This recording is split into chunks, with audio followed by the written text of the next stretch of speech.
Oh, there we go. Okay, sorry about that. No, it's okay.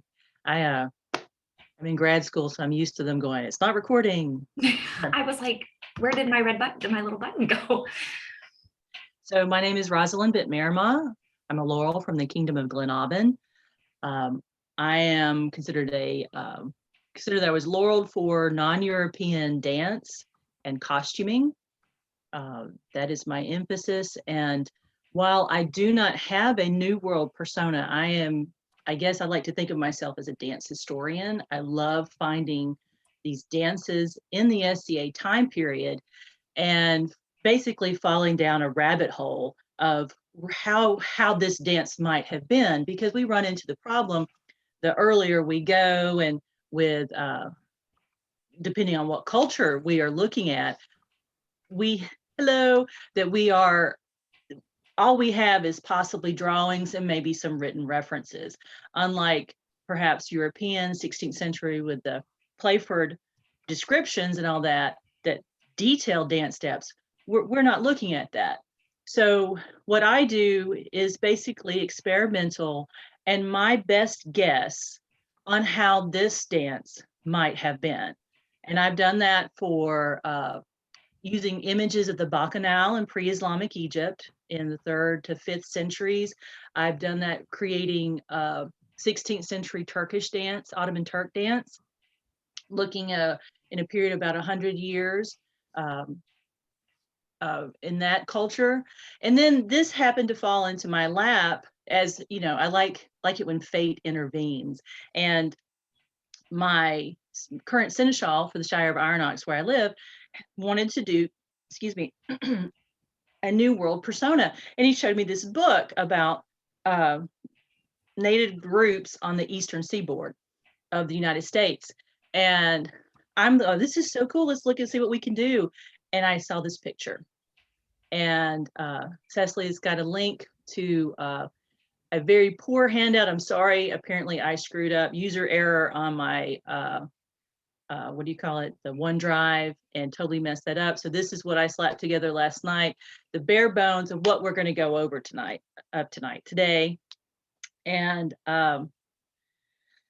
so I looked at this, and I remember his face. I was like, look at this picture. Look at this. This is a dance. You know, here's 1, 2, 3, 12 more people, each doing different dance steps. And I started doing them, and he's like, what are you doing? Oh my gosh, this is amazing. So that's what we're doing.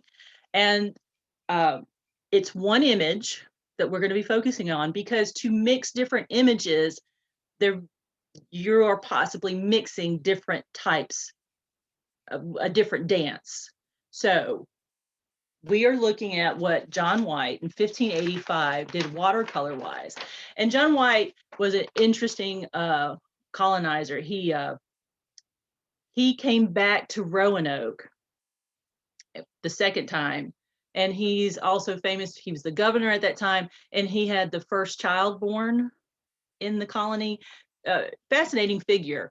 Also, all the images are the same. You have so many where they copied each other, like Theodore de Bry is well known for having all these woodcuts and engravings he did, but you can't prove that he actually went to the Americas. They're also, some of them are just straight copies of what White did. So you see all these images and people just copied each other. You want to talk about plagiarism. It's a rampant. So if you don't mind, can I share my screen? Is that possible? I think so. Let's see. This is my very bad Word document, I think, that I just wanted to walk through some images in general for what I'm looking at. Let's see, here we go. Get all the way to the top. Of course, I started middle time.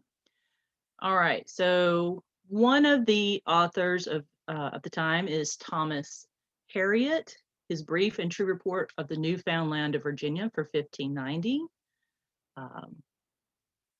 So this is available online. I can provide the link if you're interested. And I take everything, of course, with a grain of salt.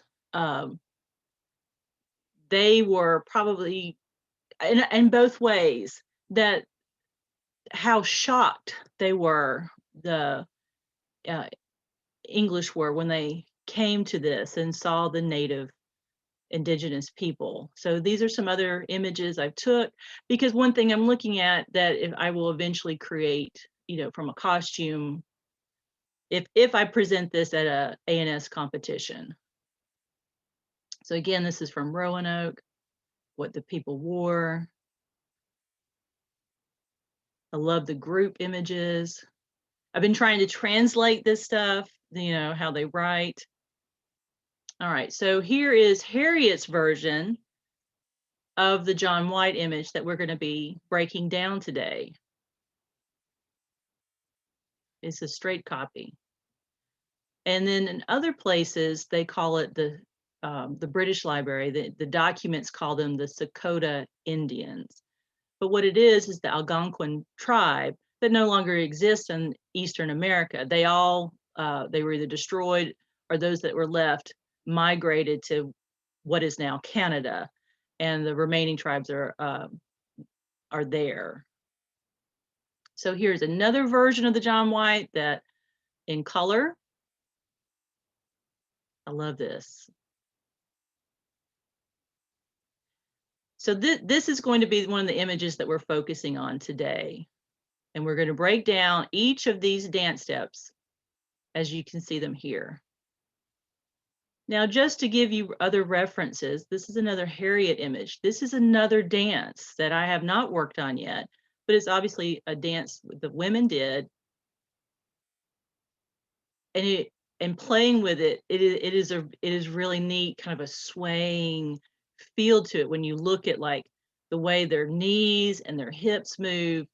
I can't wait to tackle this one. Completely fascinating. And I think this is because I have talked to several people who participate in the powwows currently, and it's very rare to see mixed dances. So this one was considered to be possibly more traditional, what we see today. And this image is the only one I've found so far that shows musical instruments. And this is a Theodore DeBry, and you can see a drum here and a drum over here on the left. And of course, the English saying they're Satan worshipers, which is totally ridiculous. But that's the way the English artists saw them. But for me, what I was looking for is, well, we have no idea what the music would have sounded like. But finding a drum, we know that we have a basic beat that we can use. So here's some more of the John White drawings. I have the Algonquin at the Sakota site protected their village.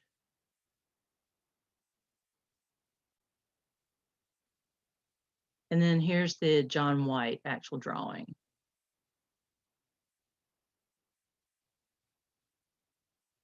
Now that is in the Google link that Cecily put in the chat. I'm going to stop my share for right now.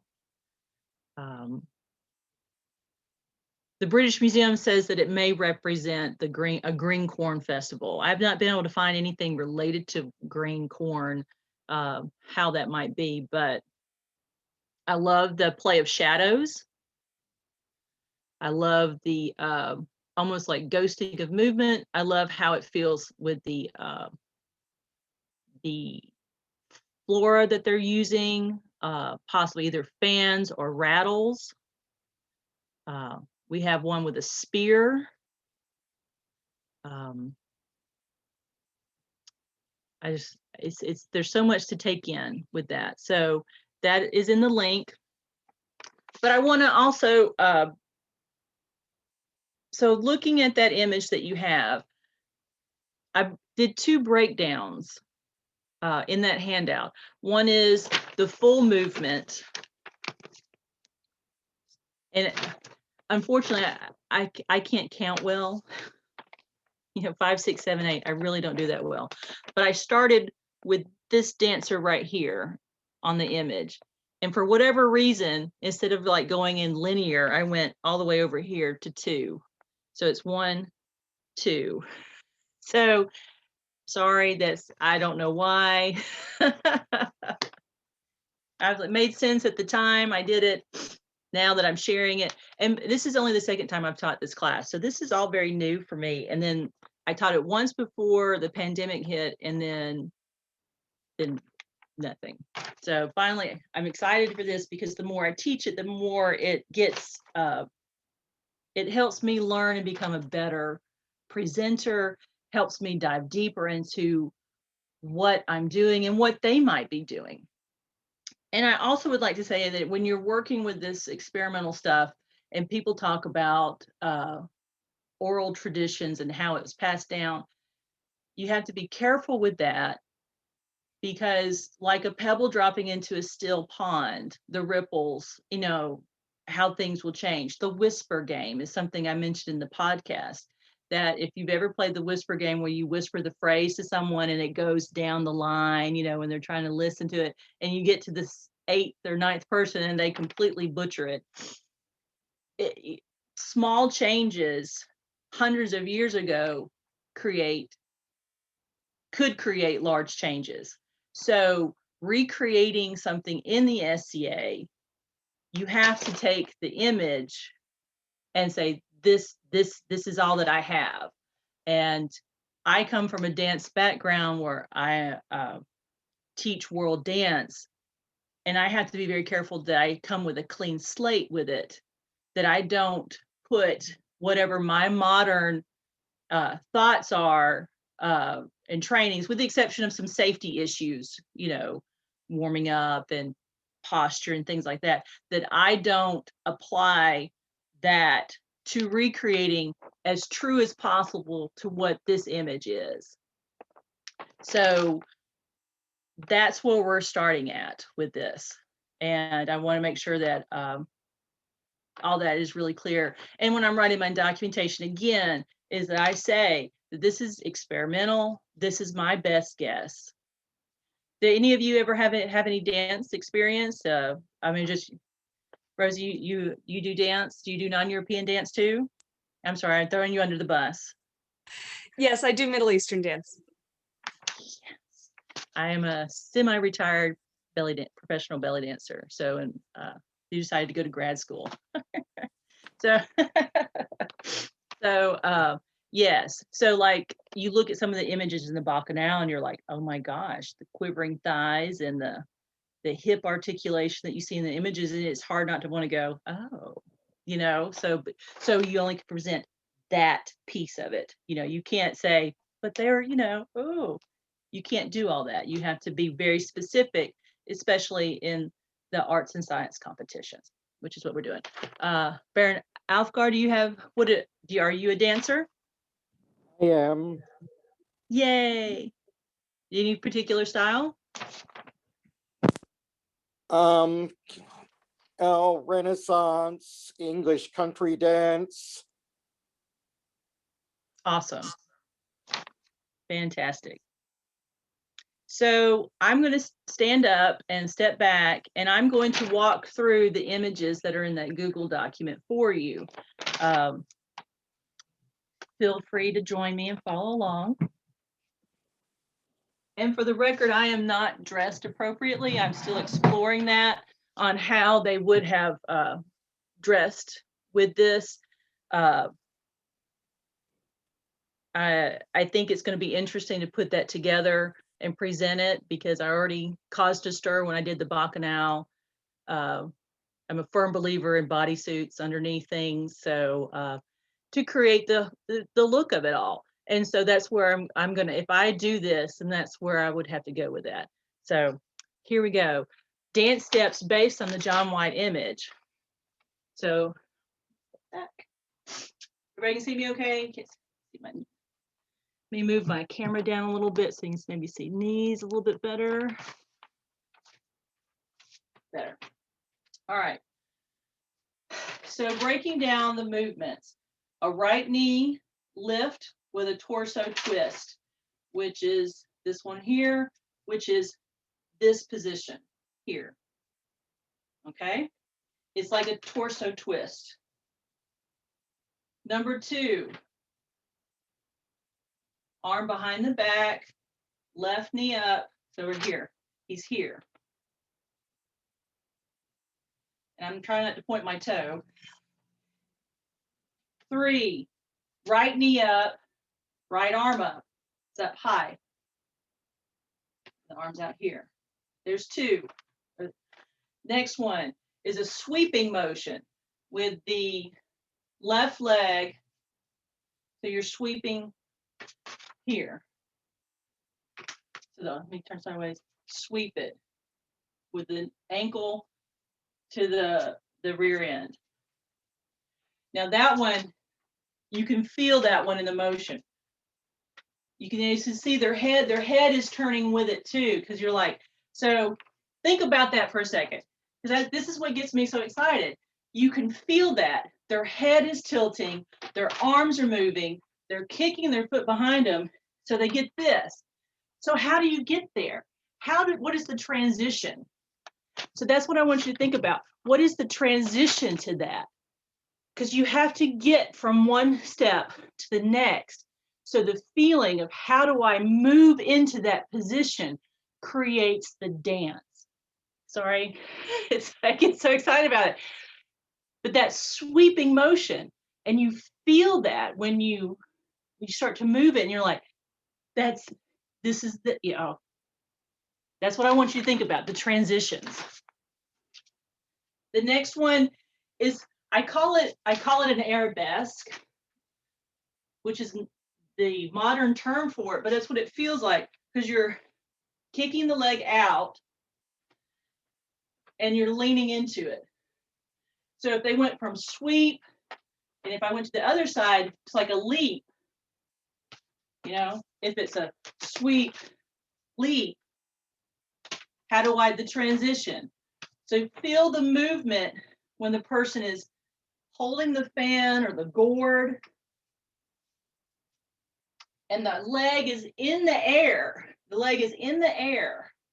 So it's almost like a leap.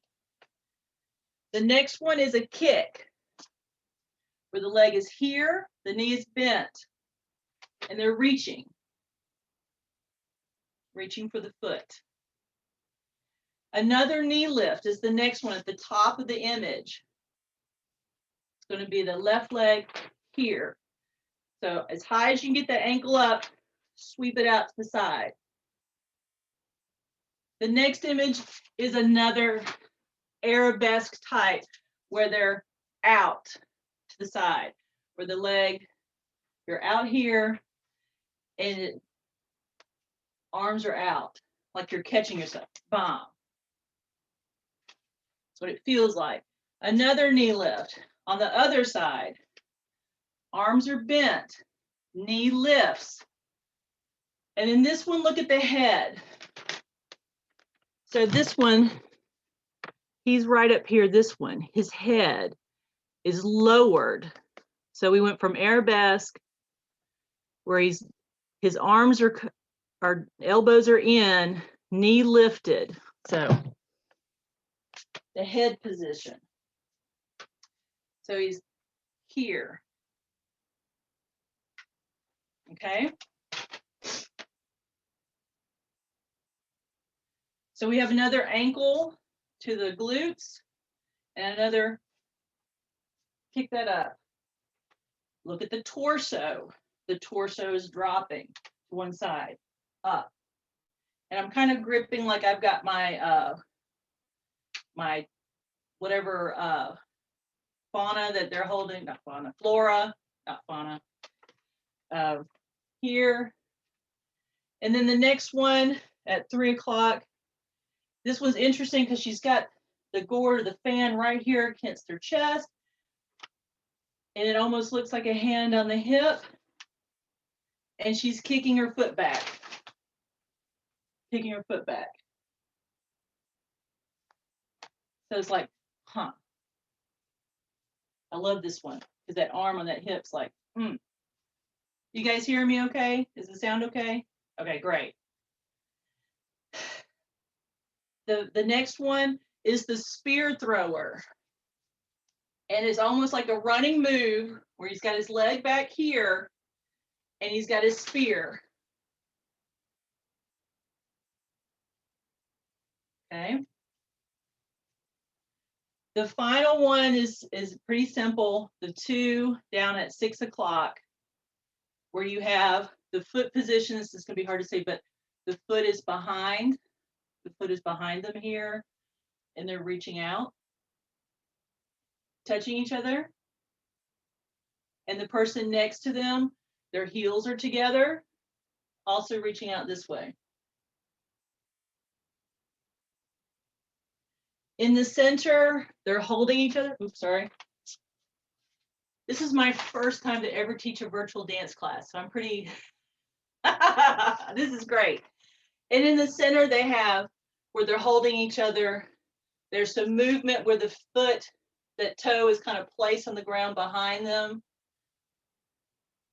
They're doing something around that center where they're holding each other. So that's the breakdown, the big breakdown of the movements in this image. Now, as you create these dances, you have to break it down further to create possibilities of more movement, because this is about 15 full-figured movements.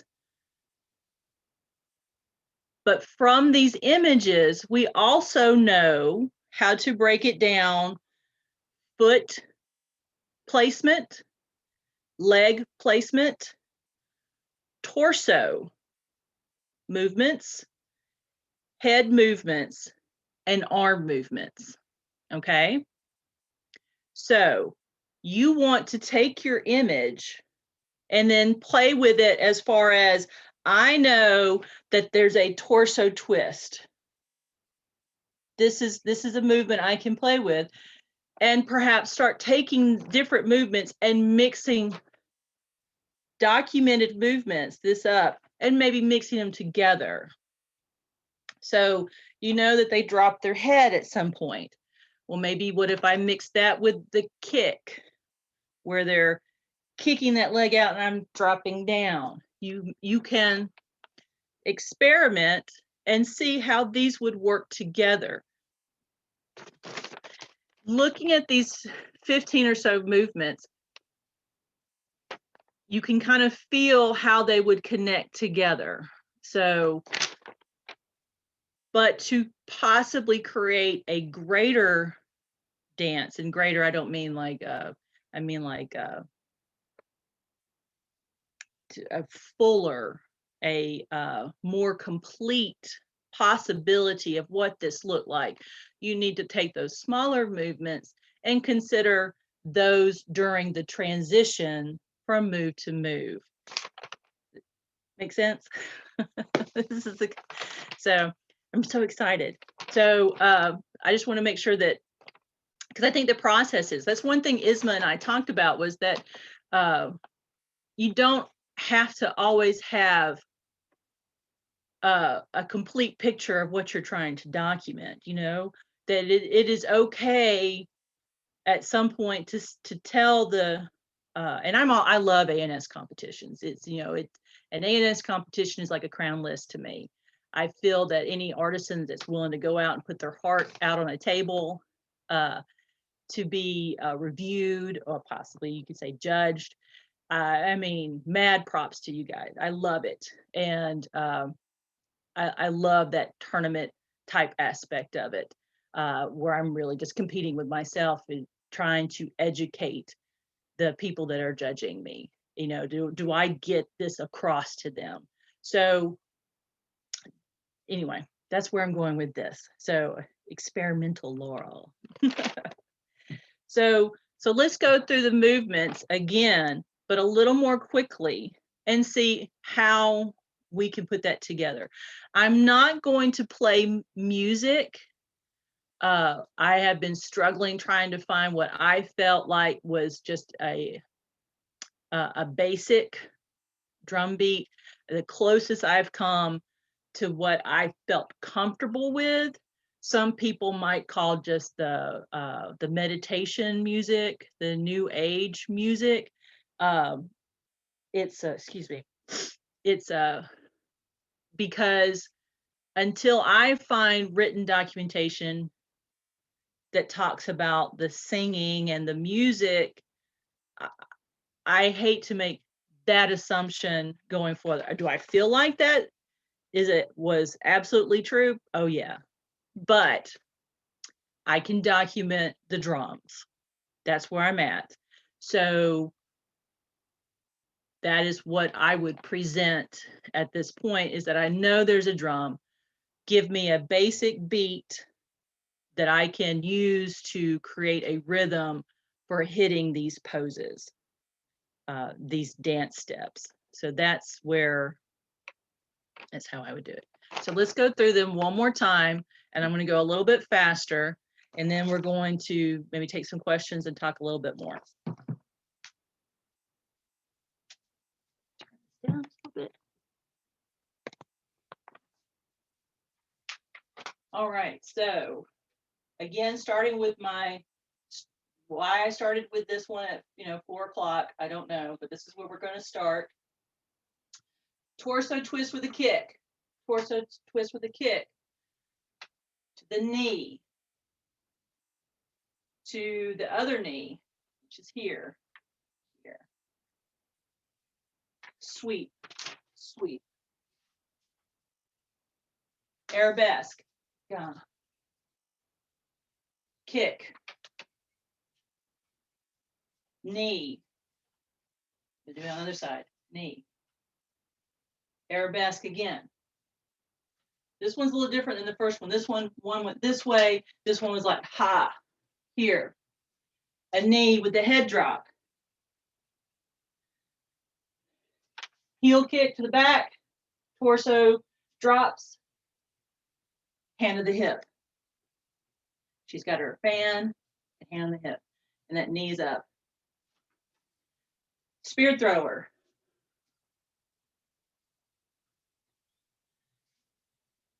Simple position. Heels together.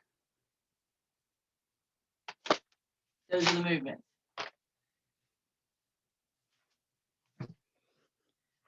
So, turn my fan on.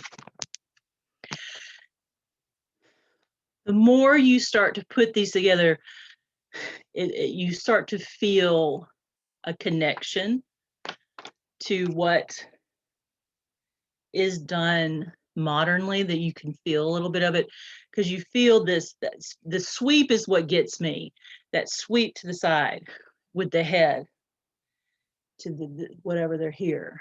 So it's very moving to me.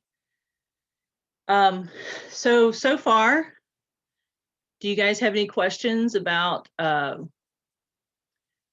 the image so far, John White? Any of the questions about the dance movements? We can go even further. We talk about the possibility of the drums that from the image, as well as costuming, how I would, we can talk about how I'm thinking about moving into the costuming of this. And let me tell you, when it comes to performing arts, I like setting a scene, that if you're going to present, okay, we'll present this dance, I am going to set the scene for the judges, almost like a demonstrating a period activity type thing. I've even talked to my husband about pulling out his doublets and pretending to be John White or something. And I've talked to our some local drummers, like as soon as I get close to this, would you consider just hitting a basic beat for me to create a scene, which I would create costumes for them. I will tell you, it's a little expensive thinking about using the deer skins for costuming for that. But Also, as far as the costuming goes, that the women in some of the images tend to have the full body drape on. So that was where I was going to go with that, is have some type of full body. To me, I'm not sure what they would call it, but it would be like, to me, it kind of looks like the way you would pin a Roman cloak or a palla, where it kind of up here on one shoulder and it comes down under the arm. And that's what I would wear, and probably a little tighter than the images, just so that I don't get any more of that she danced naked for A&S kind of stuff. So just for modesty's sake, I would be wearing the nude body stocking in some way. Things like that, what I was looking at. There's interesting fringe, and there's some talk about how they, as far as body paints, and how they would use beads and shells for their necklaces. And if you look at how the women dressed in the women's dance photo, you notice that they had and very interesting belts on, with the ornaments that would hang for the belt, which in that dance, my guess is that was part of the swaying motion to draw emphasis to how they were moving. So that to me is really fascinating. So just like the use of the fronds of the plants that are used in this dance, that's why I would love to know if it was a gourd or a fan that they're using in that weird round image. I just don't know what that is, because it could be a rattle, because if it's a gourd, it's a rattle probably. I mean, think about that. Oh my gosh, but I don't know for sure. I would love it if it was a rattle, because maracas, it's not a maraca, but that's what it would feel like, shaking out a rhythm as you're doing these dance steps makes sense. And then also think about, okay, so if you have a basic drum beat going, we know we can document drums. And then, if this is a rattle and not a fan, there's another percussive sound. If you've ever played with like limbs that have fallen that are leaves or something, think about the sound that makes, that shh, shh, shh, shh sound, when you're shaking limbs and with the leaves on it. So a possibility of an additional, that just one thought, I don't know. It's also, if it is celebrating some type of food that they have grown and they're eating, and the corn festival that the British Museum talked about, then is this part of some kind of ritual for the end of the harvest? Because we also have a man with a spear in it, and so, which seems out of place with the rest of the agricultural type stuff. Here's a man with his spear, and again, this has men and women as part of it. So perhaps end of a season, celebrating a successful season or something. And other questions that we just don't know is, why are the three women at the center of the pole? What is the purpose of the three in the middle? Hugging each other. I mean, that has to have some significant reason at that point. So do you think, Roz, maybe this is just something that I thought that I'm not even sure is appropriate for this group, but the three sisters, where Rosie is also saying, do you think maybe it's the three sisters? Oh my gosh, I just picked up a book about that. That's interesting. I mean, I don't know, but as you were talking, I was like, there's something gardening about three sisters. And right. Oh, that's I want to write that down. And then Rosie had also mentioned in the chat that the ornaments in that picture of the women dancing looked like they could be shell, right, which would make kind of an interesting noise too as you moved. Right, right. So absolutely, yeah. So and to jump to the second dance, the women's dance, it is not as vigorous as this dance. It is very much focused on hips and feet. So if you want, I can put that into that Google document, add it to the Google document so you guys can look at it further. Because that's my next step. If I don't get sucked into Roman or Greek mimes that caused riots at their beautiful dance, caught my attention recently. Side thing. Other things is how they've tied the branches and leaves around them in the John White, in the large, very movement oriented dance image.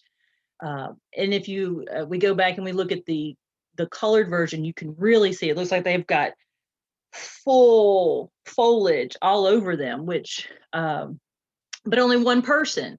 Again, it's kind of like the one person with the spear and the one person that's fully covered, and then all the gourds, and then the three sisters in the center. That's interesting. See, this is why I love teaching, because little bits that come to you. I mean, sometimes it's that one little piece that you go, and it just starts the ball rolling, and you're like, oh my gosh. So good stuff. Absolutely good stuff. Thank you, Rosie. Thank you, Cecily. That's fantastic. So let's say other things that you may not have noticed from the picture is that some of them are on their toes. So if you go in and look at their feet, some of them their heels are off the ground. So I want you to make sure that you look at that. And if you practice this, that you practice that tiny piece. I mean, that's how you need to get into the details of this. Like figure 1, when he's kicking his leg, the foot that's on the ground, the heel is off the ground. Just like the figure 2 with the knee up, the standing leg, the heel, which think about what are you doing when you raise your heel? You're projecting upwards, okay? So think about that with the heel, how to kind of equate what happens also for those who may do Middle Eastern dance, what happens with the heel tap. That bounce you get with a heel tap. Is that a heel tap? Are they jumping up, or is it the emphasis again on the down? There are things to play with that. So anyway, I mean, it's fantastic. I love this stuff. Other things to think about is the size of the steps that they are making. Like when I discuss, and excuse the language, but the lack of a better term, the arabesque movement. That is a very wide stance compared to, say, that one down at 6 o'clock, one of the last movements we did, where the foot just simply crosses right behind you, or the heels together. So make sure that when you're recreating it, that you look at the width of the stance. Other things to think about is the size of the movement depicted. In this image, these movements, the movement of the body parts is huge. They're big. Trying to stand here and move my knee as high as they have in that picture is extremely difficult without kind of a launching motion. Does that make sense? That I can't just stand there and lift my knee up, but if I create more motion and kind of kick that knee up, I can get it up as high as depicted in this image. So think about the motion, how that would relate to the motion of the, got chills. I'm so excited. It's so nice to be able to share it with you guys. Rosie was asking, do we know what time of year it was? We don't. I have not found, that's the only clue was the Green Corn Festival. Mm-hmm. And even the British Museum kind of had a question mark with that it may relate to that, mm-hmm. which puts it in the fall. Yeah. So if we're talking, again, crops coming in and all the food, it'd be a time of celebration. Mm-hmm. So yes, excellent question. I had a question too. Yeah, please. Do you think, do you have any ideas from the picture whether they're moving around the circle or dancing in place in a circle? I don't know. I think they're moving around. Yeah. It would make modern wise, they're moving around. Mhm. And I think it would be appropriate in this vigorous of a dance, in the fact they're in a circle, that they are moving in a That's kind of circle. what I was thinking too, when, especially once you started talking about the bigger motions, you can sort of see it as. Because if you've ever danced at a late night drum circle in the SCA, it's very hard to stay in that your one little square spot. You want to, you move around. And so just extrapolating from that these huge motions, that they are leaping around in excitement to that. Even the subdued photo, drawing of the women in the circle with their small dance steps, I think they are also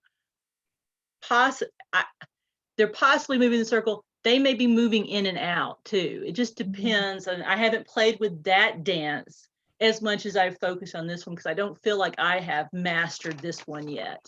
This is, I will tell you, it probably takes me about 2 years to really get, and last year does not count. Yeah. Last year does not count. So now that I'm able to start teaching again, then it really will start coming to fruition to get the feel of how all this starts going together. And then I might can move on. But and that's a Laurel thing too, is that the time it takes to truly develop that something new, specific, like this specific dance form here. So I would say that's probably how long it took me to work with the bacchanal and Turkish as well. So no fair. I had to kick my animals out. But mine would knock over my computer. They're so big. But anyway, is there any final questions? We're about 10 till 9. Anything before we end? I will definitely add the women's dance photo to that Google document for you guys. If you guys continue, you can tell I need to work on my Southern, you guys, y'all. If you are interested in recreating some of this, please keep me in the loop. Find me on Facebook. I would love to help in any way possible. Non-European dance is near and dear to my heart. I love seeing people experiment and recreate because everything I do is from a deep love of trying to keep some of these traditions alive. And I think it's very important to teach and to make an effort of trying to continue to learn and share. So anyway, that is all I have for this morning. I appreciate everybody for joining me. Thank you, Roz. I will stop recording now.